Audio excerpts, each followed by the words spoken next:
Good afternoon, everyone. It's very clear, and we all know, that Maduro is a vile creature, ruthless in the way he treated the people of his country. There was an election which he lost, and so he's an illegitimate leader of the country. It's also very clear that our military performed excellently in the execution of the assignment they were given by the President of the United States.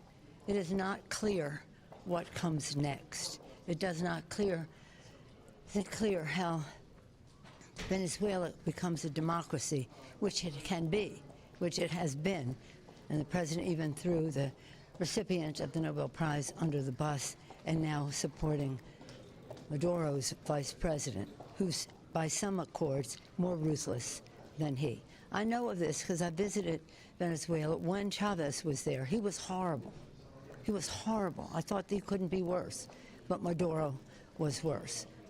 So this isn't about any regrets about him, and with praise for our military. But it's hard to accept any judgment on the part of our Secretary of Defense. Since this administration has been in, 37,000 people have been dropped from the Veterans Administration. And now they're announcing that 37,000 more will be dropped. I mention that because many of these workers at the VA are veterans themselves. And I don't trust the Secretary of, what he says, war. It's about defense of our country. There's a big difference in the word. He was the head of something called Concerned Veterans of America, some made-up name. For 20 years, I had meetings with 35 congressionally recognized veteran service organizations. His organization came in one day with some plan. We said, you're not certified, you're not at the table, that's it. Because their goal, as funded by the Koch brothers, was to privatize the VA.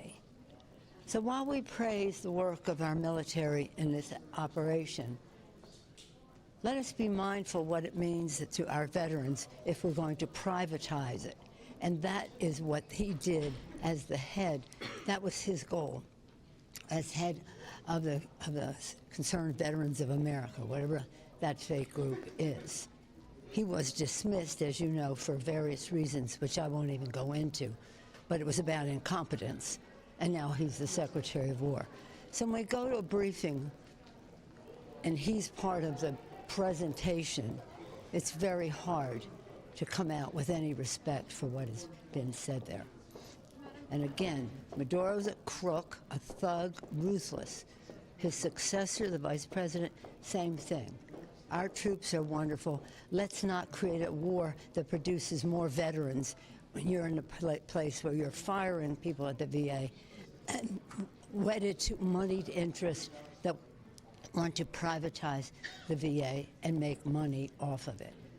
I have no respect for the values that were presented there. Madam Speaker, you've seen a lot of these administration official briefings over the years. Do you feel lied to by this set of briefers, this administration? Well, I really can't talk about what's in there. You know, I have 30 years of intelligence leadership as the top of the committee, a member, a leading Democrat, and again, a gang of 8 for years. So I really can't speak to what has been said in these meetings and what my judgment is of what they said. But my judgment of who they are is what I was talking about. The reason I ask is because many of the members have come out and said, well, I feel that they're lying to us, or at least they're not being honest. And I guess the question is, for administration officials like a Secretary of State or Secretary of Defense who are lying to Congress, what is the recourse for them? Well, it's not a question of lying, it's a question of withholding the truth. Many things are true, but the complete picture is not always there. And they have their sort of funny way of brushing things off. But I'm not even going into the process of the fact that they have engaged our military in something that they haven't come to Congress for. But what I will go into is that we have yet to hear from them, and I'm not going into what's been in there, but we have yet to hear from them what the cost of this operation was. And what this is about oil, this isn't about drugs. If this were about drugs, he would not have pardoned Hernandez. It's about money in Honduras, and it's about money in Venezuela. It's about money in Argentina at the same time as they want to withhold health care funding for people in our country. So let's get back to the kitchen table. Let's not distract with all the rest of this. If this were truly about drugs, we would have serious funding for treatment on demand in our own country. That's the way to reduce drug use in America. Madam Speaker, let me ask you a moment from a constitutional and a former speaker perspective about war powers. The idea that, Congress has some powers here, the president has some powers here. The current speaker has ruled out, saying, we don't need to be involved, meaning Article 1. What's your take on that and your response to Speaker Johnson saying there doesn't need to be a war Well, I power? didn't hear what he said, but I think that Speaker Johnson and we have a friendly relationship. This is nothing personal, but it's very patriotic to say that they have abolished the Congress of the United States and have just said to the president, what do you want? Here we are. They're seeing a change in that because they're seeing the unpopularity of some of their policies, whether it's the stinking, lousy, dirty, rotten, which in their eye is beautiful bill that they passed, and it's very unpopular. You see it with what they're doing, withholding subsidies for people who need health care in our country. You see all of that. So it's because that's what the president wants. But the fact is, and this is not, I think, as far as the American people are concerned, they want to have their needs addressed. Whether they care about if and when Congress was notified is important to them, but it's more important to us because that's our responsibility, our respect for the institution, the separation of power, which was the beauty, the exquisite beauty of the Constitution, Chad. Is he ceding too much power to the executive branch? Absolutely, positively. Detail.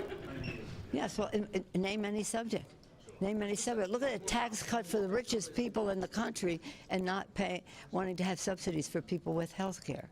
Now, the list goes on and on about how they have just millions of people off of Medicaid, $500 billion out of Medicare. The list goes on and on. You know what the list is. Yes, sir. So you mentioned that the current acting president in Venezuela might be just as bad as Maduro, even more so. Why do you think that the U.S. government is putting their faith, at least in the moment, in her, and why is that your assessment? Well, first of all, it's not my assessment. It's the assessment of the winner of the Nobel Peace Prize. That's what she said. It's more ruthless under this person. It would be more ruthless under this person, and they're already seeing evidence of that. So I'm just quoting the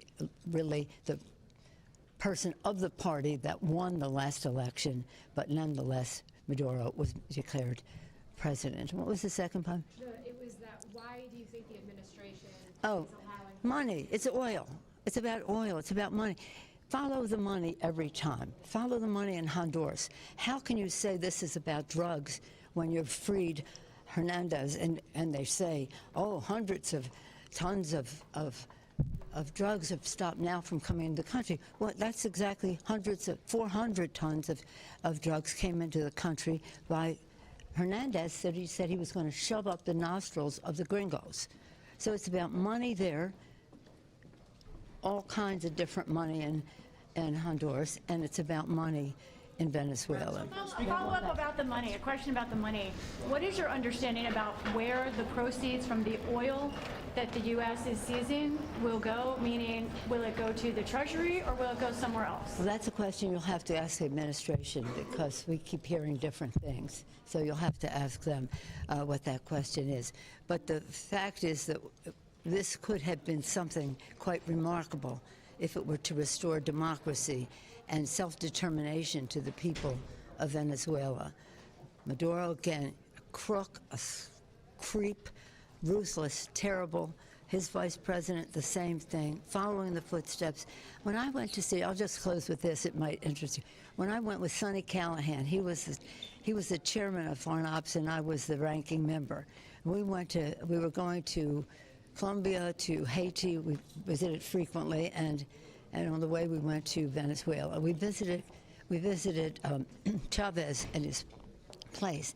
And what was interesting and insightful to me, as far as Maduro is concerned too, is you would think that Chavez was the present manifestation of Simon Bolivar. Big paintings of Bolivar, his books, his swords, all the rest of it embraced by Chavez. This, a Gurkha thug and all the rest of it, but nonetheless seeing himself as Simon Bolivar, and so is this guy. So in any event, there's real problems here. We have our own problems in our country. We want the president to focus on meeting the needs of the American people. And we don't know what the cost is of this, and we don't know where the money is going. But we do know is that we're going to have a vote tomorrow to present these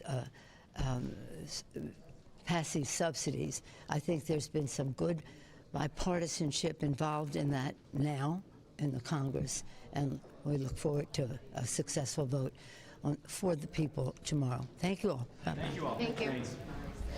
Give you a couple of thoughts and take one or two questions. I've spoken extensively on this after the Gang of Eight briefing, of course, as you all know. We heard from the officials that are here still on the stage taking questions from House members. We had, I believe, a full House. I think almost every member of the House, Republican and Democrat, were present today. I think the presentations were well received.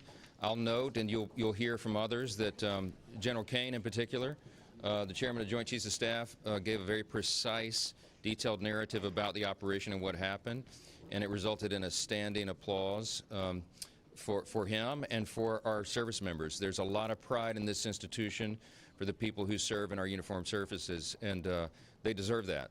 We have the most effective, most precise, most professional, most trusted military in the world. The United States is the last great superpower on the planet for a reason. We're the only ones capable of executing a mission like this and being able to get in and out so quickly without any casualties, and to bring justice to a criminal who had been duly indicted under American law. Let's remember that's what this is about. It was justified because Maduro is a narco-terrorist. He was involved with international criminal regimes that were doing great harm to the American people. That's why he was indicted many years ago. And with the superseding indictment more recently in New York, we went to apprehend a criminal, and that's exactly what happened. The Department of Justice requested the action. The military was prepared, as the U.S. military always is, to do that, and now this individual will be met with justice on U.S. soil. It's a remarkable thing, and it's something that every American should be grateful for. We are not involved with boots on the ground there. We are not engaging in a regime change. As you know, a interim president has now taken the post, and they will continue. Now, our hope is that this regime will not be engaging in narco-terrorism and all of this, the terrible activity that the predecessor of the interim president was involved in. You see the applause and the elation of the people in Venezuela and those in the country here who understand what's at stake there. And I think all of our partners in the Western Hemisphere, everybody in our hemisphere, understand the necessity of this. The world is safer because Maduro is apprehended and in the hands of the U.S.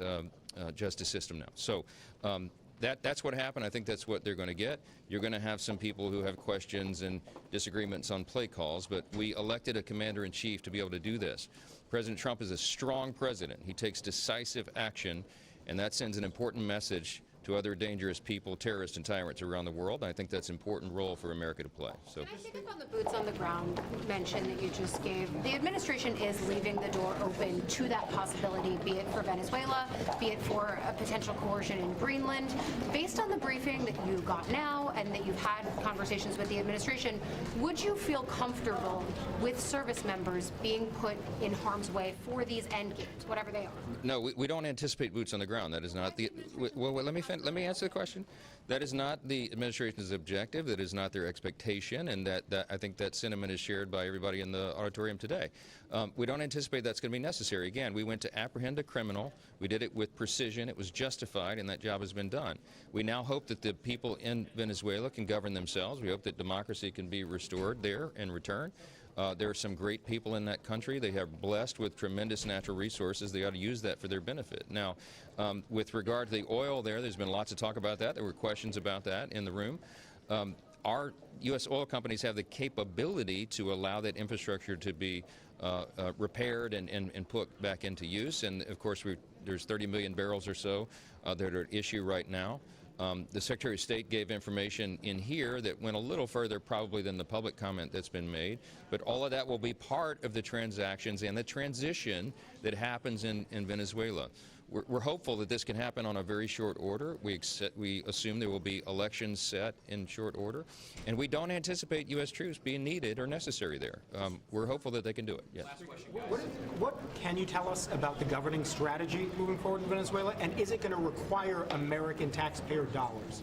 I don't expect that. I don't assume that any U.S. taxpayer dollars would be used to run an election in Venezuela. It's a competent country with good people. They just need better governance, and we hope that that can be delivered in short order. I think that's the intention, certainly, of the administration and of the Congress, and we'll see what happens. Thank you. Appreciate it. Thank you. I'm not going to talk about what happened in a classified briefing, but I don't have any confidence that this administration has a realistic plan. I think it's a delusional way of thinking that this is going to work itself out. The what after is the important question. There's no question that we have the ability to do amazing things around the world with our military, to kill and capture adversaries. That's not the point. The point is, once we do that, then what comes next, and this administration doesn't have a plan for that.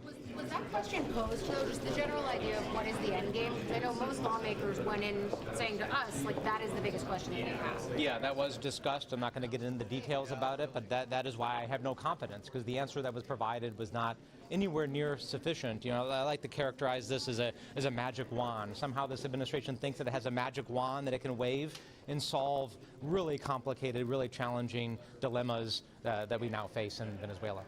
Thank you. Several Republican senators came out and talked about a plan for sort of dominance of the Western Hemisphere. Was it your impression that there will be more beyond Venezuela, places where the U.S. might be heavy-handed? I bristle at this whole issue of dominance, right? Do we want to have friends and partners, or do we want to be an empire, right? Is this going to be just an extortion ring where the administration extorts foreign leaders to extract concessions, or do we want to have friends and allies? I'm somebody that firmly believes that we are the strongest when we lead with our morals and our values, and we have friends and allies, and we simply just don't extort other countries like a racketeering racket. Thank you. What was your impression? Very impressed. It was really a hand in glove. Help him with that mic right there. Help her. The professionalism of our special forces and our military is beyond reproach. Do they have a long-term plan? Like, do you feel confident that there is a clear end game? I do. I think this morning with the seizure of the tankers, there's been a lot of blowback on that, and I think that's misdirected because obviously they're using the oil to fund our enemies. I think that's pretty apparent. Was there worry expressed in that room about the ripple effects that it might have with Russia or China? No, I think as a matter of fact, it was a very good offensive move because it's like when I play pool, I'm just hitting the cue ball. But I think this Trump administration is looking 3 balls down the field, and you clearly see China was there. The timing was impeccable. Sent a message to China. They need to back off. I think it sent a clear message to Cuba and some other dictators around the world that we're not playing. We continue to hear no boots on the ground. Right. But did you come away with the impression that... No talk of that. No talk of that whatsoever. So there are reports that there are sporadic instances of Yeah. violence there. We've had people on the ground there my entire life in this hemisphere. So to say, I mean, most of those jugheads in there couldn't name a quarter of the countries that our military is in right now. So that, to me, is not an argument anymore. I don't think we're putting boots on the ground per se. I just don't see that as a risk. What is you said that there is a plan. Can you enlighten us as to what that longer-term plan is? Well, it's just like the plan to do this. I believe if it was discussed, then that plan would be dissolved. So. Did Greenland come up at all? Did what? Greenland. No, this is clearly about Maduro in that case. Even aside from the briefing, your thoughts on the White House rhetoric around Greenland and not removing a military invasion from the table, from their options? I just think they're playing y'all. Y'all got to quit swinging at the low pitches. So you I don't. There's no military interest. I mean, other than rare earth minerals, which probably aren't so rare because we've got some of them here, just the bureaucrats won't let us get them. I don't see a military movement towards Greenland. There's no constitutional concern there. I just don't see that. That wasn't discussed, but I don't. Did you get a sense of the timeline for any transition to elections, or is that still? No, I did not. Everybody else good?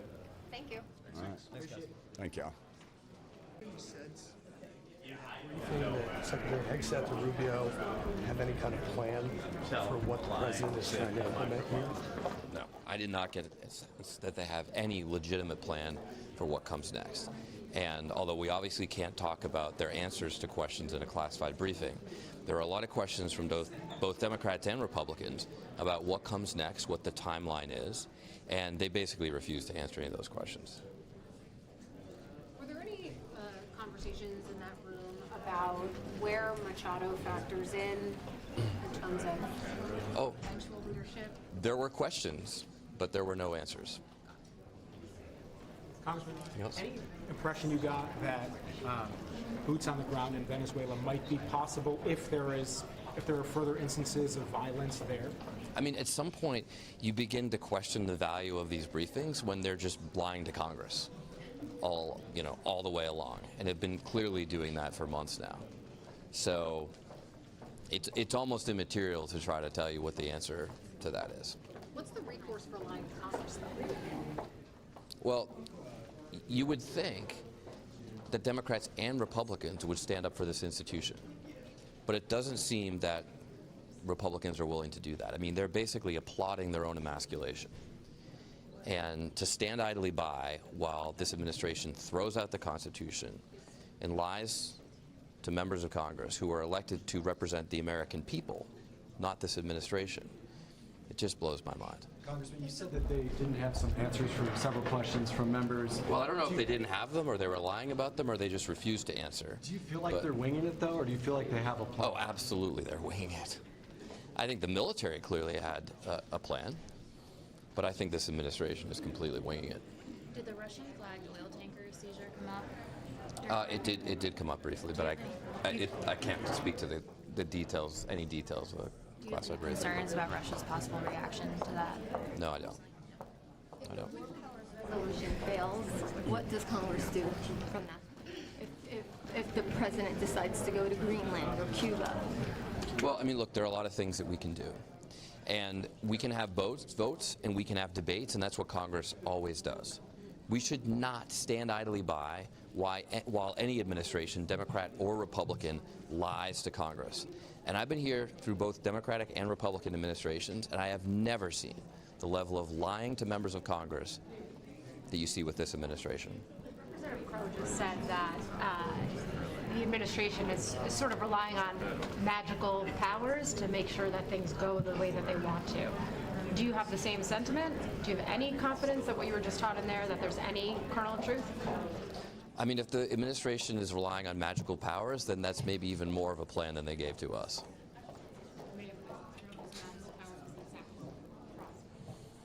They have no idea what they're doing. And look, I served in Iraq. I remember when the invasion was very successful. I was proud. I remember when George W. Bush said, "Mission accomplished." That's not the end of the story, and I don't think that's going to be the end of this story either. Thank you. Thank you. Interesting speaker, Brad Sherman from California, 29 years on foreign affairs. As to the War Powers Act, there are two elements. One is notification.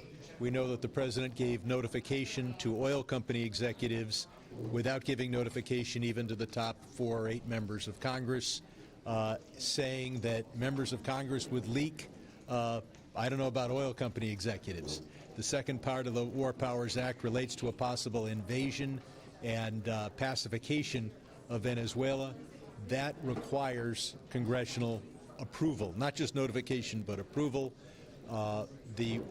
Every administration since Nixon has claimed the War Powers Act cannot be enforced or is not binding on the executive branch. But Republican attorneys general have testified that the provision that I now have in the Defense Appropriations Bill and have had in there for the last 10 years, no money shall be spent in contravention of the War Powers Act, is binding. As to where the money would be kept, if it's kept in the United States, it's possibly subject to Venezuelan creditors.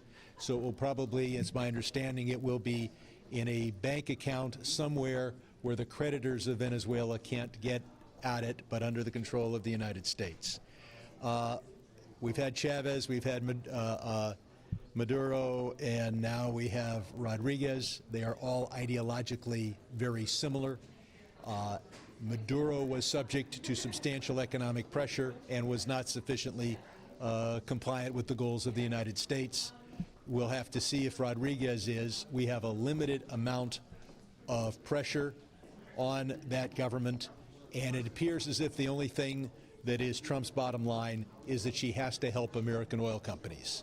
So whether we will, I do not expect that this president will work effectively for democracy in Venezuela, but I do think he will work to make sure that American oil companies can profit from Venezuelan oil.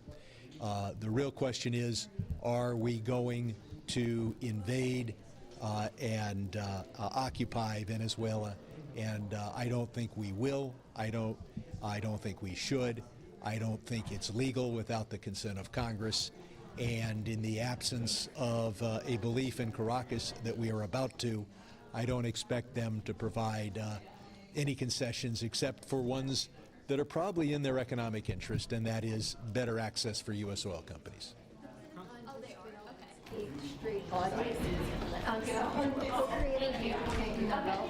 power do they have here? I'm the co-chair of the bipartisan CPA caucus. We do need better accounting for that half of our budget. And a number of questions were asked in the classified briefing about what did this operation cost us. And I look forward to the Pentagon cooperating with the CPA caucus to really tell us. That being said, I'm much more concerned about what the cost would be if we were to invade and occupy. Those costs, you're talking Iraq and Afghanistan level costs. Congressman, do you think if the White House, the administration continues to not seek the consent of Congress for strikes, that you all should use the appropriations process to sort of send a message to the administration that funds could be withheld if that continues to happen? A lot of things are going to change in about 10 months. I can't imagine that this House of Representatives would send any message, a majority message, to the president other than complete obsequious veneration.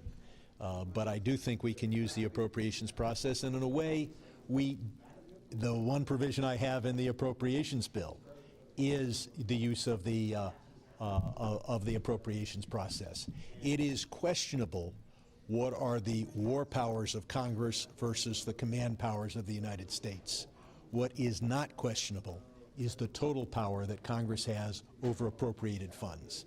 And if any money is expended in contravention of the War Powers Act, there you have the use of the appropriations process. Do you think the briefing provided any more support for a War Powers resolution on Venezuela than there was before the break?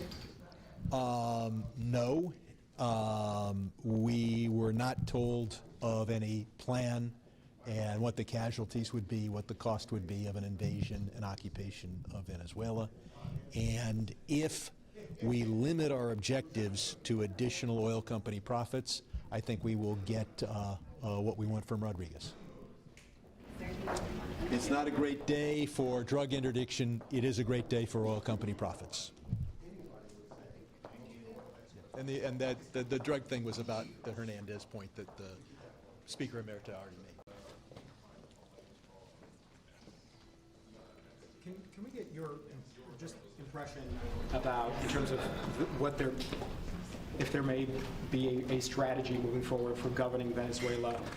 Do you have confidence that whatever strategy you just heard could be successful? Big question. Did I hear a strategy? The answer is no. There's been no planning. Look, I saluted General Caine. The military dotted every I, crossed every T, went through every scenario for months, from back in August. On the other side, as to what happens, there's been zero.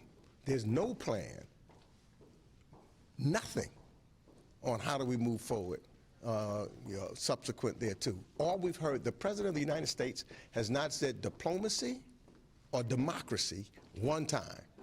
He's only said, we're taking their oil and we're going to tell them what to do. If they don't do what we want them to do, we're going to take them out. That's not democracy, and that's not hearing the voice of the people of Venezuela. The people of Venezuela, what they've been fighting for all along is having elections and having those election results adhered to. That's what they want. They also are concerned, and we didn't hear anything in that regards, those that are here in the United States and those that have escaped, are they going to be pushed back to Venezuela now with this unstable government? Is TPS going to be restored to them, or are they going to be forced to go back? Those that are here. And let me also just say, just to think that the longer that this lingers, you've got nefarious individuals that could try to take advantage. The ELN is still there. The FARC is still there. They're in the bushes somewhere hiding. And as long as you have instability, that then opens a door for them to try to take advantage and do certain things to the people of Venezuela. And then on top of that, don't the American people need to know exactly what, shouldn't they have the right? Not only members of Congress, I mean, clearly those oil barons who want it, they have the right to know, because the president has said, he told them before the invasion, talked to them before, and he talked to them right after, even before he talked to members of Congress and the American people. So don't the American people have the right to know at least how much it cost? We have no clue of how much this has cost the American people. We are about to, many Americans, people in my district are talking about now they can't get the tax credits that they need for health care. We were about to talk about the issues of affordability and the budget that we've got to deal with, and hopefully not have another shutdown. Won't give them a dime, but won't tell us how much money we're spending right now, or how much we've spent with the ships just waiting and sitting for months in the Caribbean Sea. What does it cost us? And guess what the results of all what those $1 billion are? To get 2 people. Billions of dollars to get 2 people. Bad people, admittedly. People who don't deserve to be the president of a country, but billions of dollars to get 2 people. And then a person who we know was a narco trafficker gets pardoned. Is that rational? You just made a point over there comparing Maduro to what we saw in this country with January 6th. Can you just make that point again? Yeah, so it seems to me, one of the things that the president might be upset about is that Maduro was successful in stealing an election, and the results Donald Trump was not. That's what he's trying to do, and that's what he continually says, that he won the election when clearly the count was not there. So I don't know whether he's upset about that, because Maduro was successful in stealing an election, and he was not. And as a result, what he did, just celebrates January 6th, he pardoned all of those who was in conspiracy with him to try to steal an election in the United States of America. Did you get a sense at all of the implications for Colombia, Cuba, especially if there are people leaving Venezuela going to Colombia? Well, I will tell you that there is great concern, and I've heard today, because of that kind of instability, and if it lasts long, people will be running across those borders from Venezuela continually to Colombia, to Brazil, to Peru, to all the countries neighboring there because of instability. And, what we've also heard today, and I've got, some sources that come back to me that's on the ground, people that I know for a long time because of relationships in Venezuela. They just passed a law saying that they're going to go after individuals who either agrees with what took place, etc. So the people in Venezuela on the streets are scared. So this does not help at all in that regards. They want democracy. They want to be safe. And that's still an issue. Thank you. Is there going to be another war powers vote in the House on Venezuela? Probably. Can you leave that or have